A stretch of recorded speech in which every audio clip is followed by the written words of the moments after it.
Salut Homo sapiens. Dans cet épisode, on va poursuivre notre examen de la connaissance et s'intéresser de plus près à ce qui distingue la croyance et l'enquête. Je te présenterai un outil pertinent pour cette analyse et nous l'appliquerons à la croyance et à l'enquête. Alors, avant d'entrer dans le vif du sujet, je voudrais préciser une chose que j'ai dite dans l'épisode précédent. J'ai donné 2 plus 2 égale 5 comme un exemple de connaissance fausse mais objective, et je me suis rendu compte après coup que ça méritait un peu plus d'explication. Alors si on reprend la définition, 2 plus 2 égale 5, c'est bien sûr une connaissance explicite, puisque je suis en train de la communiquer. C'est aussi une connaissance publique, il te suffit de taper 2 plus 2 égale 5 dans Wikipédia pour t'en convaincre. Mais elle est aussi intersubjective, c'est-à-dire qu'en 2023, il existe des groupes de personnes qui adhèrent à cette affirmation. Là aussi, une recherche rapide suffira pour t'en convaincre. Je présenterai les liens à la fin de cette vidéo. Et elle est par ailleurs testable, et d'ailleurs fausse dans tous les systèmes formels habituels. Étant explicite, publique, intersubjective et testable, aussi surprenant que cela puisse paraître, l'affirmation 2 plus 2 égale 5 est donc objective. Venons-en au sujet de cet épisode. Certains philosophes ont défini la connaissance comme une forme de croyance particulière. Pour eux, la connaissance serait une croyance vraie et justifiée. Alors ça pose un problème parce qu'on a vu qu'il était possible de connaître quelque chose en quoi on ne croit pas, comme Jésus, et aussi de croire en quelque chose qu'on ne connaît pas, comme la vie après la mort. On voit bien que la relation entre la croyance et la connaissance n'est pas de l'ordre de l'implication, que c'est autre chose. Dans l'épisode précédent, on a fait l'hypothèse qu'il s'agissait de processus cognitifs substantiellement différents. Celui de la croyance est un processus cognitif où le sujet adhère à des propositions, soit parce qu'il les considère comme incontestablement vraies, soit parce qu'il les considère comme utiles, soit parce qu'il les considère comme moralement souhaitables. Alors nous avons opposé la croyance à l'enquête, qui est elle un processus cognitif exploratoire, dirigé par une méthode et visant à atteindre un but. On a observé que le processus d'enquête a plus de chances de produire des connaissances objectives et authentiques que celui de la croyance, et nous avons appelé la connaissance produite par l'enquête connaissance au sens strict. Alors cela ne signifie pas que l'enquête soit infaillible, elle ne l'est pas, simplement elle échoue moins souvent que la croyance à produire une connaissance authentique. Alors bien sûr cette différence a un coût, les processus cognitifs de l'enquête sont plus onéreux que ceux de la croyance, puisqu'ils exigent d'une part la mise en œuvre d'une méthode directrice, qu'il faut non seulement acquérir mais aussi appliquer, et d'autre part parce que l'enquête est une exploration qui peut parcourir des territoires stériles et même revenir sur ses pas. Alors je vais te présenter un modèle d'analyse qui va nous permettre d'approfondir cette distinction entre l'enquête et la croyance. Il s'appelle le champ épistémique, on peut aussi l'appeler champ de connaissance, en entendant le mot connaissance au sens large. Pour briller dans les conversations avec ton ami philosophe et ta compagne sociologue, ou l'inverse, je te conseille vivement d'utiliser champ épistémique.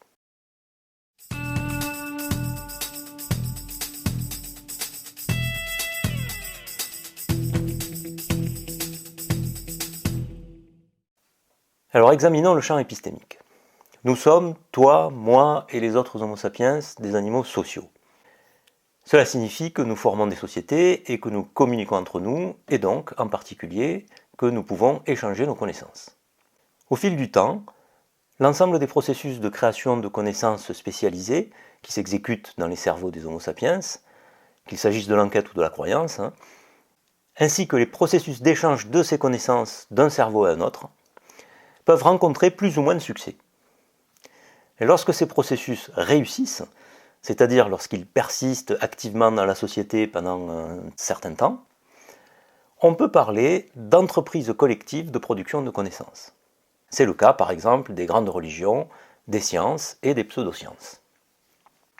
Alors, le champ épistémique a été proposé par Mario Bunge, c'est un modèle qui représente ces entreprises collectives de production de connaissances. Alors c'est un modèle pertinent, notamment parce qu'il prend en compte de nombreux paramètres de nature différente, et aussi parce qu'il nous montre que cette différence entre l'enquête et la croyance est assez profonde. On verra en particulier qu'on n'arrive pas à distinguer l'entreprise d'enquête de celle de croyance avec juste un ou deux critères. Ce n'est pas suffisant. Et on verra ensuite que c'est la même chose, en plus complexe encore, pour la science, qui est bien sûr, comme tu l'as deviné, la forme la plus sophistiquée d'enquête. Alors un champ épistémique, c'est un objet qui comporte 10 composantes. Nous allons examiner chacune d'entre elles, l'une après l'autre.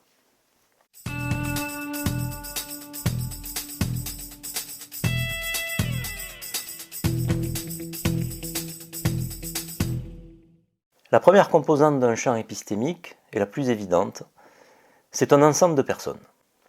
On va l'appeler la communauté, et la noter C. Alors, bien sûr, en tant que processus cérébral, la connaissance n'existe que dans les cerveaux des animaux, qui sont dotés d'un système nerveux plastique. Dans la suite, on se limitera seulement aux Homo sapiens. Et le nombre de ces humains, donc, constituant cette communauté, doit être supérieur à 1. Et ceux-ci doivent pouvoir échanger des informations, au moins de temps en temps, car il est impossible de produire de la connaissance spécialisée sans jamais échanger d'informations. Alors cette communauté de personnes ne vit pas en isolation, elle est incluse dans une société avec laquelle elle interagit. Cette société peut en effet freiner l'activité de production de connaissances de la communauté, elle peut être neutre et la tolérer, ou elle peut l'encourager. Et cela sur le plan économique, politique et culturel. En revanche, si la société s'oppose complètement à la communauté C, alors le champ épistémique ne peut pas se développer. Les exemples d'influence de la sphère économique sur les communautés de production de connaissances sont légion. On pourrait citer tous les mécanismes de financement de la recherche publique, ou la concurrence budgétaire entre les équipes de R&D des grands groupes, et la concurrence des grands groupes entre eux. On peut aussi citer le financement des cultes par l'État, ou par les croyants, ou par les deux, ou encore l'activité marchande qui finance en grande partie les pseudosciences. Du côté de l'influence politique, l'exemple le plus frappant est, je crois, l'interdiction de fait de la génétique et de la physiologie en Union soviétique pendant une grande partie du XXe siècle. Dans la sphère culturelle, on peut penser aux restrictions d'ordre éthique, comme par exemple l'encadrement strict de la recherche en embryologie humaine, ou les phénomènes de mode qui touchent les pseudosciences, et aussi, il faut bien le dire, la recherche scientifique. Alors on notera S, cette société dans laquelle la communauté C est plongée.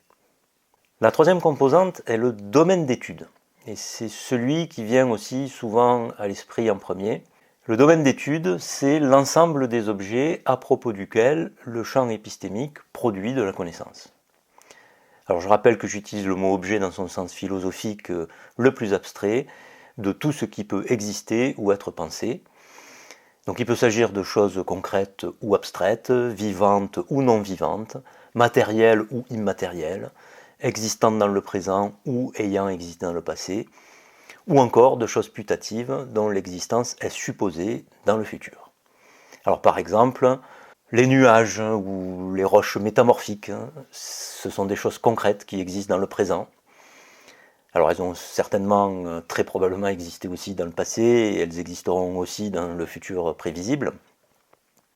Pour des choses concrètes ayant existé seulement dans le passé, on peut y penser à l'Australopithèque par exemple. Les anges, les divinités ou les licornes multicolores sont des objets fictifs qui n'existent que dans les cerveaux, sous forme de processus cognitifs. Les nombres ou les ensembles sont aussi des objets fictifs, existant seulement dans les cerveaux humains, mais ils se différencient des précédents par le fait qu'ils appartiennent à une théorie formelle.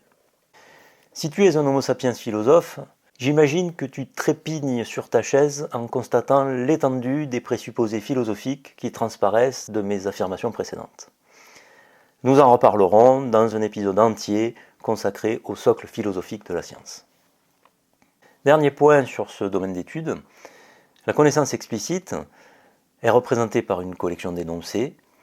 Or, tout énoncé fait référence à au moins un objet, et donc on peut dire que les objets du domaine d'étude qu'on notera D sont donc les référents des énoncés produits par la communauté. Aller plus loin nous conduirait dans le délicieux domaine de la sémantique, mais ce n'est pas notre sujet aujourd'hui. Les trois prochaines composantes d'un champ épistémique s'appellent des socles ou encore des arrière-plans. Il s'agit de connaissances existantes, produites en dehors du champ épistémique considéré, mais utilisés par la communauté de personnes pour produire une connaissance propre sur les objets du domaine d'étude. Le premier socle est le socle philosophique. On le notera S-Phi.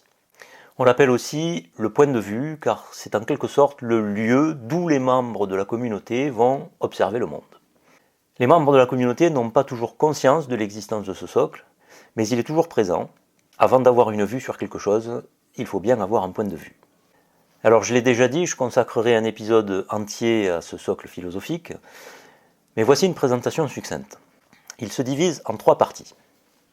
La première, c'est un point de vue sur la nature des choses, c'est-à-dire, pour faire court, sur tout ce qui existe et tout ce qui n'existe pas. C'est ce que l'on appelle un point de vue ontologique. Alors bien sûr, l'ontologie du socle philosophique doit être compatible avec les objets du domaine d'étude. Ainsi, un champ épistémique qui adopte une ontologie matérialiste ne peut pas produire de la connaissance sur les esprits matériels. Souvent même, la production de connaissances sur les objets du domaine d'étude et le point de vue ontologique se nourrissent l'un l'autre. On pense par exemple au point de vue matérialiste qui s'est grandement nourri des avancées scientifiques du XIXe siècle. La deuxième partie du socle philosophique, c'est un point de vue sur la nature de la connaissance. Toute communauté qui produit de la connaissance en vient, à un moment ou à un autre, à produire de la connaissance sur la connaissance qui est produite. C'est-à-dire qu'elle adopte ou qu'elle engendre un point de vue épistémologique. Alors bien sûr, l'épistémologie du socle philosophique d'un champ épistémique doit être compatible avec son point de vue ontologique, mais aussi il doit être compatible avec l'ensemble de ses méthodes, que nous verrons un peu plus loin. Enfin, la troisième partie du socle philosophique d'un champ épistémique, c'est l'éthique de la connaissance, c'est-à-dire un point de vue sur la bonne manière de produire, de diffuser et d'utiliser la connaissance. L'éthique de la connaissance, adoptée ou engendrée par la communauté d'un champ épistémique, doit être compatible avec l'ensemble de ces objectifs, que nous verrons aussi plus loin. Alors je rappelle à nouveau que ces 3 points de vue philosophiques sont le plus souvent implicites pour la plupart des membres de la communauté C, mais ils existent bel et bien et jouent un rôle important. Ainsi, le point de vue religieux est composé d'une ontologie, d'une épistémologie et d'une éthique qui sont toutes les 3 radicalement différentes de celles du point de vue scientifique. Le deuxième support sur lequel un champ épistémique peut s'appuyer, c'est son socle formel, qu'on notera SF. En effet, toute connaissance explicite s'exprime par des énoncés, et ceux-ci peuvent être plus ou moins formalisés, c'est-à-dire formulés en recourant plus ou moins à des mathématiques et à la logique. Le socle formel est donc l'ensemble des connaissances formelles que les membres de la communauté utilisent pour formuler les connaissances propres qu'ils produisent. Un système d'énoncés qui suit rigoureusement une logique hypothético-déductive s'appelle une théorie. Par exemple, la physique des particules est beaucoup plus mathématisée que l'anthropologie, mais la numérologie et la kabbale, notamment la gématrie, ont elles aussi recours à des formules mathématiques. Alors là aussi, la communauté du champ épistémique utilise assez souvent ce socle formel de façon implicite. Le troisième socle, c'est l'ensemble des connaissances produites par d'autres champs épistémiques et que les membres de la communauté utilisent pour élaborer les connaissances propres qu'ils produisent. On l'appelle le socle de connaissances externes ou le socle externe et on le notera SK. Alors les connaissances du socle externe peuvent être factuelles ou formelles. Il peut s'agir de propositions, de théories, de données, de méthodes, etc. Tout ce qui est utilisé par les membres de la communauté. Alors les connaissances du socle extérieur sont-elles assez souvent explicites, bien plus en tout cas que celles des 2 autres socles. Il existe bien sûr un 4e et dernier ensemble de connaissances utilisées par les membres de la communauté du champ épistémique. On l'appelle le fond de connaissances et on le note K. Ce sont les connaissances qui ont déjà été produites au sein du champ épistémique. Alors cet ensemble peut être vaste ou modeste, selon la nature et l'âge du champ épistémique, et il représente son état actuel. Faisons un petit point d'étape. À ce stade, nous avons donc une communauté de personnes, plongées dans une société qui, à minima, tolère leur activité, qui produisent de la connaissance sur un certain type d'objet, en s'appuyant plus ou moins, et plus ou moins tacitement, sur une vision philosophique, sur un cadre formel, sur des connaissances extérieures, et sur les connaissances qui ont été produites précédemment.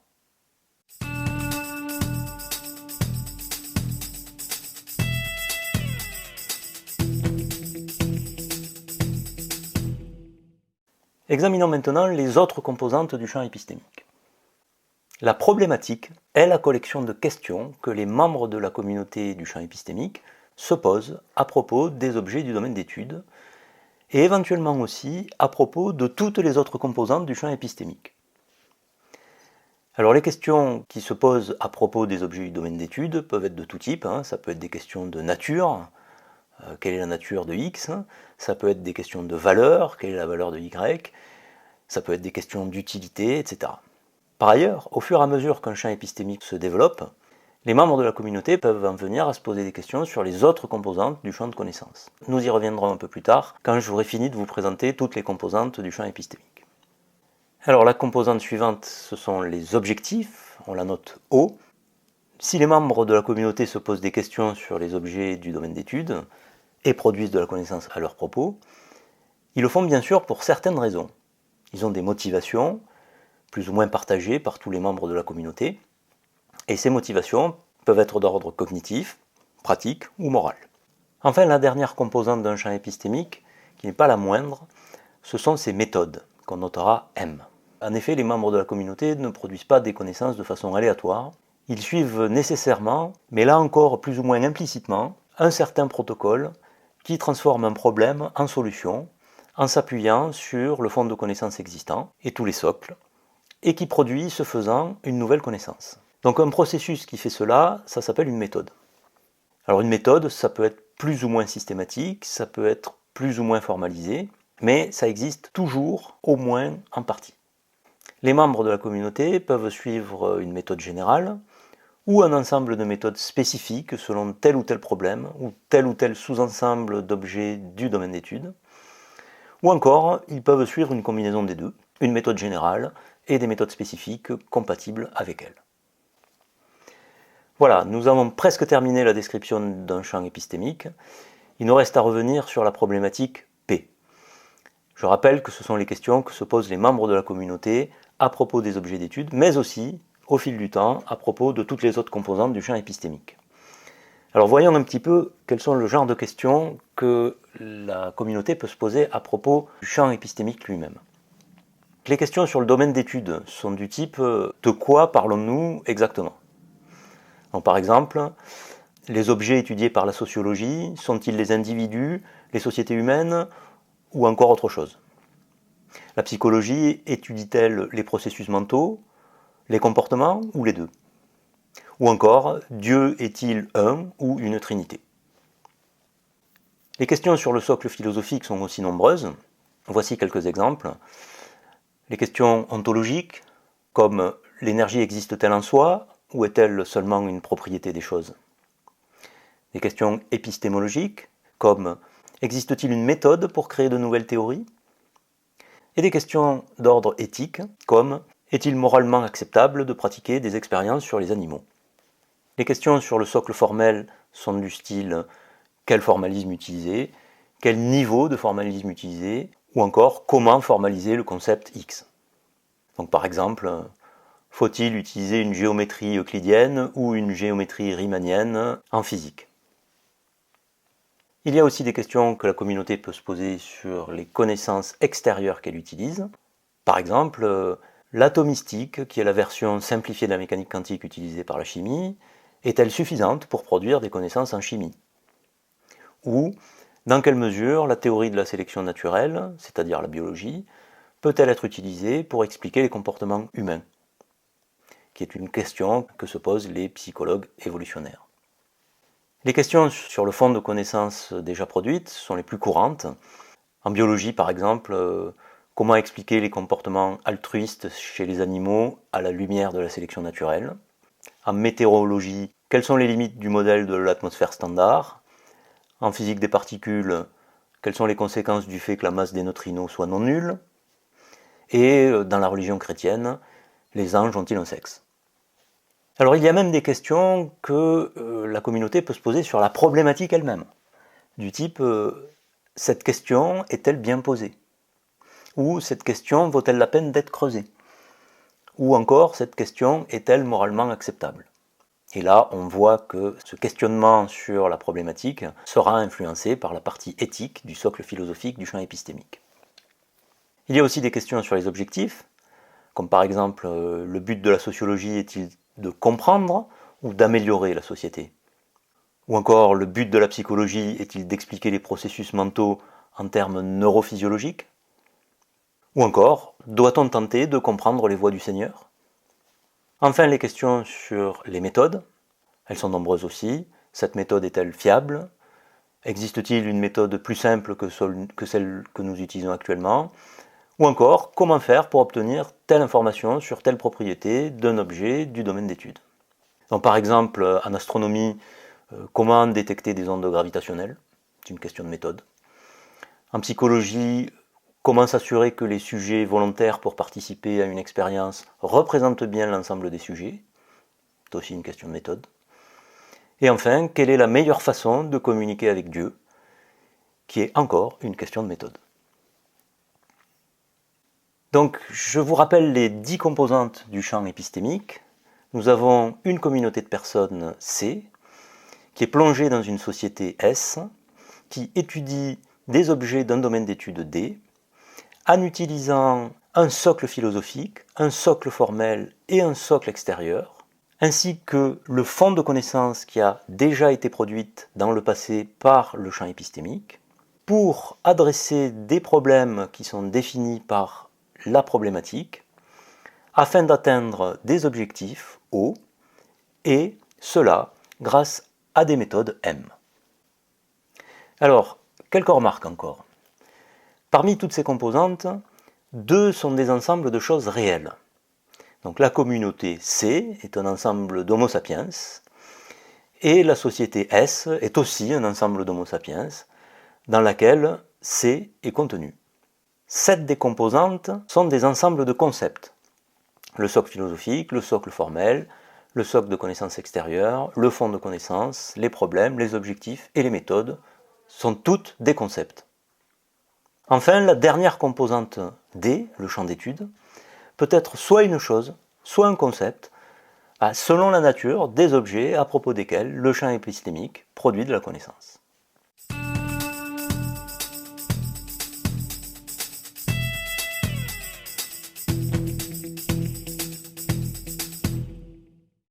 Alors pourquoi ces 10 composantes sont-elles nécessaires pour décrire une entreprise collective de production de connaissances? Considérons la communauté. Alors on l'a vu dans l'épisode précédent, la connaissance n'existe pas par elle-même, elle est le produit de processus qui se déroulent dans le cerveau d'espèces dotées de systèmes nerveux plastiques, comme les Homo sapiens, et c'est donc la composante première d'un champ épistémique. Sans communauté de personnes, il n'y a pas de champ épistémique. La société, c'est l'environnement social dans lequel la communauté est plongée, et aucune communauté ne fonctionne en total isolement de son environnement social. La société est donc aussi une composante nécessaire à la description du champ épistémique. On pense parfois que le domaine d'étude suffit à définir un champ de connaissances, mais c'est inexact. Il y a des contre-exemples, comme la génétique et la biologie moléculaire, qui toutes deux produisent des connaissances à propos des molécules. Elles se différencient, ces 2 champs épistémiques se différencient par leurs autres composantes. Regardons les socles. Donc les 3 socles philosophiques, formels et externes sont plus ou moins implicites pour les membres de la communauté, comme on l'a vu, mais l'observation montre qu'ils existent toujours à un certain degré et qu'ils influencent la production de connaissances d'une manière ou d'une autre. Alors par exemple, le socle formel fournit une indication sur le niveau de mathématisation du champ épistémique et aussi d'utilisation de la logique. C'est une indication intéressante et nous y reviendrons quand nous reparlerons des critères de scientificité et aussi quand nous reparlerons des théories. Le socle extérieur peut avoir une importance méthodologique, car la charge de la preuve de l'authenticité d'une connaissance produite peut reposer en partie sur des connaissances produites dans un autre champ épistémique, lorsque le socle extérieur est conséquent. Par exemple, le socle extérieur de la chimie est constitué par de nombreuses connaissances de physique, et la validité d'un énoncé de chimie repose donc en partie sur la validité des énoncés de physique sur lesquels il se base. Le fond de connaissances est lui aussi nécessaire, et à double titre. D'abord parce qu'il représente l'état actuel du champ épistémique, et ensuite parce que cet état résulte de son activité passée de production de connaissances, qui est aussi représentée par ce fond. La problématique P est aussi importante, car deux champs épistémiques différents peuvent avoir les mêmes composantes et se différencier seulement par leurs problématiques. Par exemple, la chimie analytique et la dynamique chimique sont très proches, toutes deux étudient les molécules, mais la première cherche à connaître leurs propriétés générales, tandis que la seconde s'interroge sur leurs mécanismes de formation et de décomposition, c'est-à-dire les réactions chimiques. Les objectifs sont incontournables aussi pour caractériser un champ épistémique, car une même chose peut être étudiée avec des objectifs différents, par exemple pour mieux la connaître ou pour mieux la contrôler. La plupart du temps, une différence d'objectif implique, il est vrai, une différence dans les méthodes qui sont utilisées pour les atteindre. Et enfin, les méthodes elles-mêmes doivent bien sûr être prises en compte, car un problème peut être étudié selon des méthodes radicalement différentes, la distinction la plus évidente étant les méthodes théoriques et les méthodes empiriques.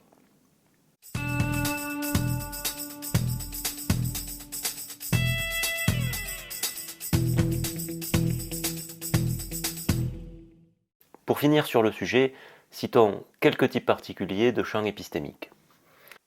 Un champ épistémique est dit factuel si son domaine d'étude contient au moins des objets factuels et, ce qui va généralement ensemble, si ces méthodes contiennent au moins des procédures empiriques. Mais il faut bien qu'il y ait les deux pour que le champ épistémique soit dit factuel. Il sera dit formel si son domaine d'étude contient seulement des construits.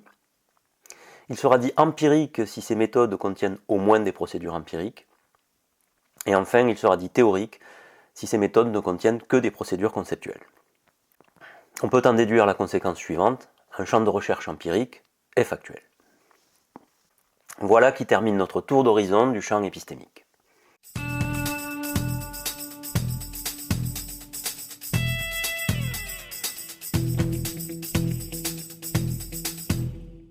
Dans cette deuxième partie, nous allons appliquer à l'enquête et à la croyance tout ce que nous venons d'apprendre sur le champ épistémique. On distinguera donc deux types de champs épistémiques, les champs d'enquête, qu'on appelle aussi les champs de recherche, et les champs de croyance. Alors je rappelle à nouveau notre hypothèse, la cause racine des différences entre ces deux types de champs, c'est la différence que nous avons supposée entre les processus cognitifs de l'enquête et ceux de la croyance. On va commencer par le champ de recherche et examiner chacune de ses composantes à la recherche de spécificité par rapport aux définitions générales que nous venons de donner pour un champ épistémique. Alors quand on regarde les entreprises de production de connaissances qui sont basées sur l'enquête, on observe que les membres de chaque communauté entretiennent entre eux des relations d'échange d'informations qui sont nombreuses et profondes. Ces relations, nombreuses et profondes, perpétuent ou initient ce qu'on peut appeler une tradition de recherche. Sur la société qui accueille cette communauté de recherche, il n'y a rien à ajouter, modifier ou supprimer par rapport à ce qu'on a déjà dit pour le champ épistémique en général. Et de même pour le domaine d'étude, un processus d'enquête ne limite en rien ce qu'il étudie, tout objet peut être soumis à une enquête.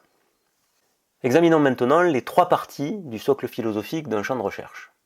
L'enquête s'accommode de la plupart des points de vue ontologiques sur l'existence, à l'exception peut-être des plus exotiques tels que le solipsisme radical. Elle n'impose donc pratiquement pas de contraintes sur les ontologies possibles.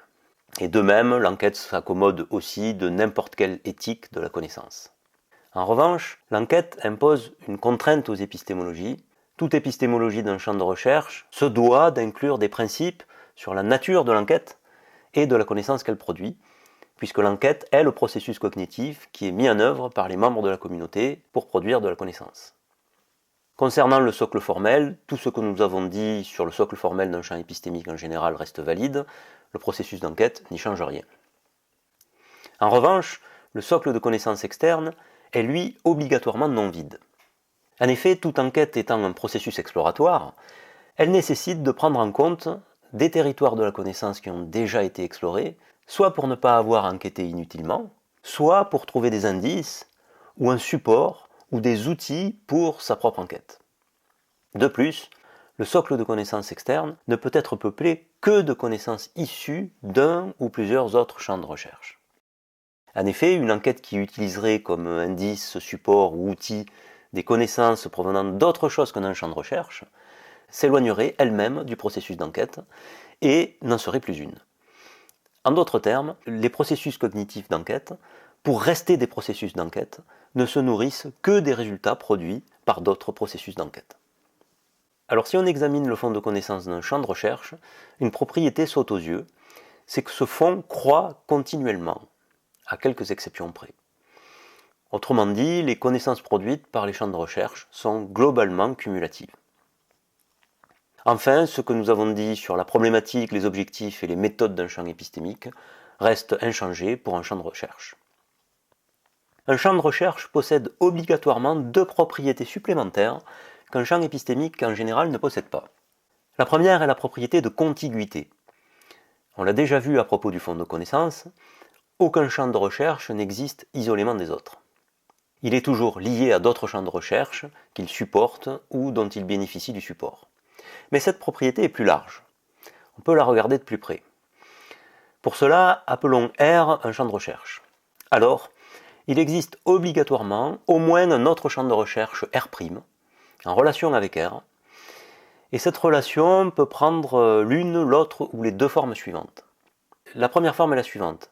R' partage avec R une partie de son socle philosophique, de son socle formel, de son socle de connaissances extérieures, de son fond de connaissances, de son objectif ou de ses méthodes.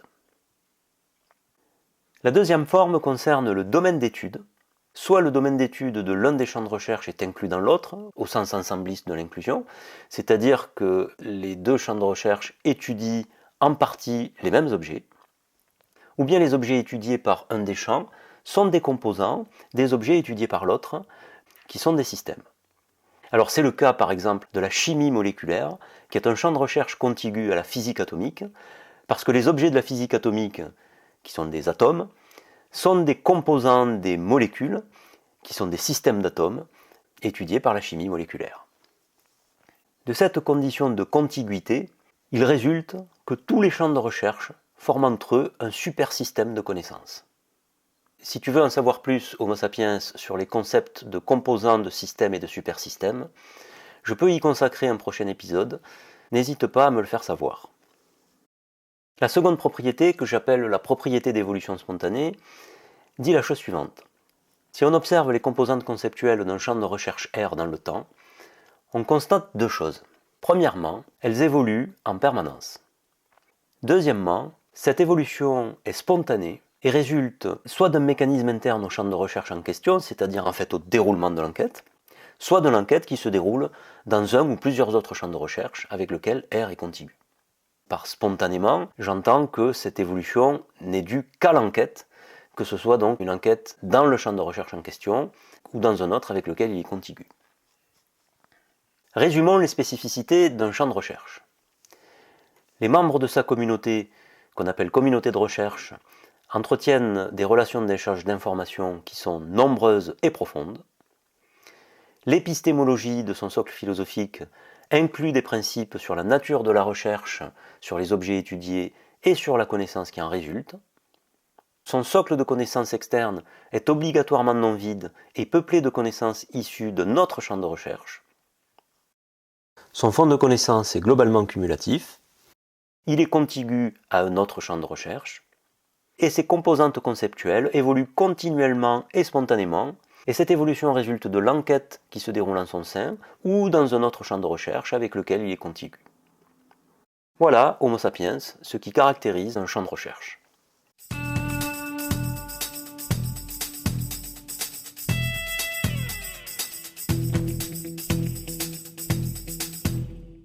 Tournons-nous à présent vers les champs de croyance, qui sont les champs épistémiques produits par les mécanismes cognitifs de la croyance, et examinons leurs spécificités. La communauté, qu'on appellera dans ce cas la communauté de croyants, la société qui la contient et le domaine d'étude d'un champ de croyance n'ont pas de caractéristiques particulières par rapport à celles d'un champ épistémique général. En revanche, du côté du socle philosophique, on observe de nombreuses particularités. L'ontologie d'un champ de croyance admet généralement l'existence d'entités ou de processus immatériels, comme les esprits désincarnés, les fantômes ou les divinités, alors qu'un champ de recherche ne le fait pas, ou du moins, s'il le fait, il ne le fait pas pendant longtemps. Son épistémologie accepte généralement, d'une part, les arguments d'autorité, c'est-à-dire des arguments qui consistent à évaluer un énoncé en fonction de son origine plutôt qu'en fonction de son contenu, et d'autre part, elle accepte également souvent un mode de connaissance hypothétique additionnel en plus des 3 dont nous avons déjà parlé dans l'épisode précédent, et qui pour rappel sont le mode de connaissance sensorimotrice, perceptive et par idéation. Il s'agit du mode de connaissance paranormal ou extrasensoriel, qui implique le recours à un ou plusieurs sens inconnus en dehors du champ de croyance en question. On pense par exemple à la télépathie, à la précognition ou à la révélation. Ce mode de connaissance paranormale est systématiquement accessible seulement à des membres particuliers de la communauté de croyance. On les qualifie de surdoués ou d'élus, par exemple, et les connaissances qu'ils en tirent ne peuvent pas être obtenues par aucune méthode alternative. Enfin, dans un champ de croyance, l'éthique de la connaissance est presque toujours une défense acharnée du dogme. Alors pour mieux comprendre cela, regardons un peu plus près ce qu'est un dogme. Alors un dogme, c'est une croyance. Je pense que j'ai plus besoin de te rappeler ce qu'est une croyance, Homo sapiens, du moins j'espère. Un dogme, c'est une croyance qui refuse l'enquête. Un dogme est entièrement hermétique à toute forme de raisonnement et à toute forme d'expérience. Par définition, le dogme est étranger à l'enquête. En fait, le dogmatisme, qui est l'attitude qui consiste à adhérer à un dogme, est non seulement étranger à l'enquête, mais il lui est même hostile. Alors cela ne signifie pas que le dogme n'existe pas dans les communautés de recherche. Certains chercheurs peuvent être dogmatiques sur certains sujets, mais les mécanismes d'enquête qui s'exécutent au sein d'un champ de recherche tendent à limiter la propagation du dogmatisme, voire à le faire disparaître. Alors à noter qu'un dogme, ce n'est pas une tautologie. Il s'en différencie par le fait qu'une tautologie est démontrable dans un système formel. Et un dogme, ce n'est pas non plus une hypothèse. Il s'en différencie par le fait qu'une hypothèse est testable, soit directement, soit par le biais de ses conséquences. Du côté du socle formel d'un champ de croyance, la situation est beaucoup plus simple. Il est généralement complètement vide. Dans les rares cas où les connaissances d'un champ de croyance sont formalisées, leur niveau de mathématisation reste modeste, et la logique hypothético-déductive qui les relie est souvent fautive ou incomplète. Le socle de connaissances externes est lui aussi généralement vide. C'est là une différence cruciale avec le champ de recherche. L'immense majorité des champs de croyance ne recourent à aucune connaissance externe, même à celle d'un autre champ de croyance, et sans parler à celle d'un champ de recherche. Dans les rares cas de champs de croyance qui ont un socle de connaissances externes non vide, celui-ci est généralement peuplé de façon très modeste et souvent fautive. Alors l'exemple le plus frappant aujourd'hui, je pense, c'est celui des pseudosciences quantiques, qui se réclament de la physique quantique d'une manière qui n'est rien d'autre qu'une piraterie indigente. Pour t'en convaincre, Homo sapiens, il te suffit de taper les mots énergétique quantique, mysticisme quantique ou éveil quantique dans ton moteur de recherche préféré. Une deuxième différence cruciale apparaît quand on examine le fond de connaissance. Dans un champ de croyance, le fond de connaissance est stagnant ou quasi stagnant. C'est-à-dire que les connaissances acquises par le champ de croyance n'évoluent jamais, ou très rarement, et c'est bien sûr une conséquence de son opposition au processus exploratoire qu'est l'enquête. Il contient des hypothèses non testables, ce qui résulte bien sûr de l'acceptation des ontologies matérielles et des épistémologies basées sur les arguments d'autorité et le mode de perception paranormale. Il contient des hypothèses attestées comme fausses, c'est-à-dire qui sont en conflit avec les résultats des champs de recherche. Enfin, les connaissances produites par un champ de croyance ne contiennent aucun énoncé de loi. Alors, une loi, c'est une régularité de portée générale, stable et objective. N'hésite pas à te référer à l'épisode précédent si tu ne te souviens plus ce qu'est l'objectivité. Un énoncé de loi, c'est une proposition qui conceptualise une loi et qui s'insère dans une théorie. On peut aussi l'appeler un énoncé nomologique si on veut impressionner son ami philosophe ou sa compagne sociologue, ou l'inverse. Il existe différents genres de lois, et je t'en reparlerai sans doute quand on abordera les théories et la systémisation de la connaissance. La problématique et les objectifs d'un champ de croyance sont les mêmes que ceux d'un champ épistémique en général. Nous arrivons à la dernière composante, les méthodes, pour lesquelles on observe également deux particularités. Premièrement, les méthodes utilisées dans un champ de croyance sont non vérifiables par des procédures alternatives, et cela résulte bien sûr, là aussi, de l'acceptation des ontologies immatérielles et du mode de perception paranormale. Deuxièmement, les méthodes utilisées dans un champ de croyance sont non justifiables par des théories confirmées, et c'est une conséquence de l'indigence à la fois de son socle formel et de son socle extérieur. À l'image d'un champ de recherche, un champ de croyance possède lui aussi deux propriétés additionnelles. La propriété d'insularité et la propriété d'évolution contrainte. La propriété d'insularité, c'est simplement la négation de la propriété de contiguïté du champ de recherche. À savoir que pour un champ de croyance C, il n'existe aucun champ de recherche R qui soit contigu à C. Et très souvent, même, il n'existe aucun autre champ de croyance qui soit contigu à C. La propriété d'évolution contrainte, c'est une généralisation de ce qu'on a déjà remarqué pour le fond de connaissance d'un champ de croyance, c'est-à-dire qu'il stagne. Et c'est vrai en fait pour toutes les composantes conceptuelles du champ de croyance. Elles n'évoluent pas, ou très peu, et quand elles évoluent, c'est toujours à la suite d'une contrainte. Alors il peut s'agir soit d'une contrainte d'origine interne, et dans ce cas, c'est toujours une controverse sur la nature du dogme, ou il peut s'agir d'une contrainte d'origine externe, et dans ce cas, c'est toujours une pression de la société. Mais ce n'est jamais en raison d'un processus d'enquête. Résumons les 9 spécificités d'un champ de croyance. L'ontologie de son socle philosophique admet des entités ou des processus immatériels. L'épistémologie de son socle philosophique admet les arguments d'autorité et un quatrième mode de connaissance, le mode de connaissance paranormal ou extrasensoriel. L'éthique de la connaissance de son socle philosophique est presque toujours basée sur la défense acharnée du dogme. Son socle formel est généralement vide, et quand ce n'est pas le cas, la mathématisation est modeste et la logique hypothético-déductive presque toujours fautive ou incomplète. Son socle de connaissances externe est lui aussi généralement vide, et dans les rares cas où il ne l'est pas, il est très modestement peuplé soit de connaissances issues d'un autre champ de croyance, soit, encore plus rarement, de connaissances issues d'un champ de recherche, mais qui sont utilisées de manière fautive. Son fond de connaissances est stagnant ou quasi stagnant. Il contient des hypothèses non testables et des hypothèses attestées comme fausses par un champ de recherche, et enfin il ne contient aucun énoncé de loi. Ces méthodes incluent des méthodes non vérifiables par une méthode alternative, et des méthodes a priori, c'est-à-dire non justifiées par des théories bien confirmées. Il n'existe aucun champ de recherche contigu avec un champ de croyance, et très souvent même il n'existe aucun champ de croyance contigu avec un champ de croyance. Et enfin les composantes conceptuelles d'un champ de croyance n'évoluent pas ou très peu, et quand elles évoluent, c'est toujours à la suite d'une contrainte, qui est soit une controverse interne sur le dogme, soit une pression extérieure de la société, mais jamais un processus d'enquête. Voilà qui caractérise un champ de croyance.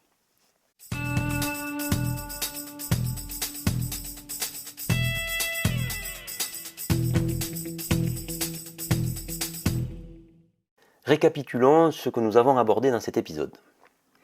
Je t'ai présenté Homo sapiens, le champ épistémique, qui est un cadre méthodologique pertinent pour analyser les entreprises collectives de production de connaissances.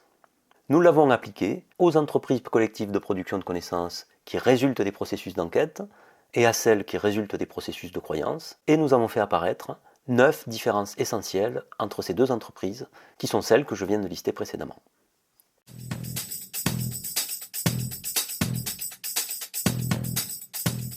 Voilà, c'est tout pour le moment. Rendez-vous au prochain épisode où nous appliquerons ce même cadre méthodologique pour examiner, enfin, la science, qui est un champ de recherche particulier et que nous mettrons en regard de quelques exemples de champs de croyance. Salut Homo sapiens, et que l'évolution te soit favorable.